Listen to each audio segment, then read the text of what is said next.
नमस्कार प्रेक्षकांनो, आपल्या चॅनेलमध्ये तुमचं मनापासून स्वागत आहे. तर आपण आज लग्नानंतर होईलच प्रेम मालिकेचा आजचा म्हणजे 17 सप्टेंबरचा भाग पाहत आहोत. तर आजच्या भागामध्ये युग हा फोनवरती बोलत असताना नंदिनी ऐकते आणि नंदिनी विचारते, काही प्रॉब्लेम आहे का युग? माझ्यासोबत शेअर करू शकतो. परंतु युग तिला ओरडतो आणि म्हणतो, माझ्या पर्सनल लाईफमध्ये इंटरफेअर करू नको, काही पण चालू दे. आता जेव्हा या दोघांचं बोलणं ऐकतो आणि युगला नंदिनीची माफी मागायला सांगतो. युग त्याच्या रूममध्ये येतो आणि विचार करू लागतो की खरंच माझं चुकलं का? मी नंदिनी वहिनीला उगीच बोललो.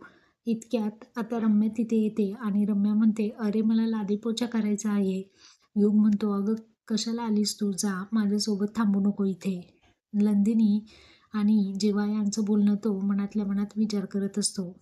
रम्या लगेच फायदा घेते आणि रम्या म्हणते, तुला नंदिनीने इतकं बोलायला नको हवं होतं ना. तुझा आणि जीवाचा किती छान बॉन्ड होता पूर्वी. तुम्हाला बघत बघत मी मोठे झाले आणि आज चक्क तुला माफी मागायला लावली, असं आगीत तेल टाकते.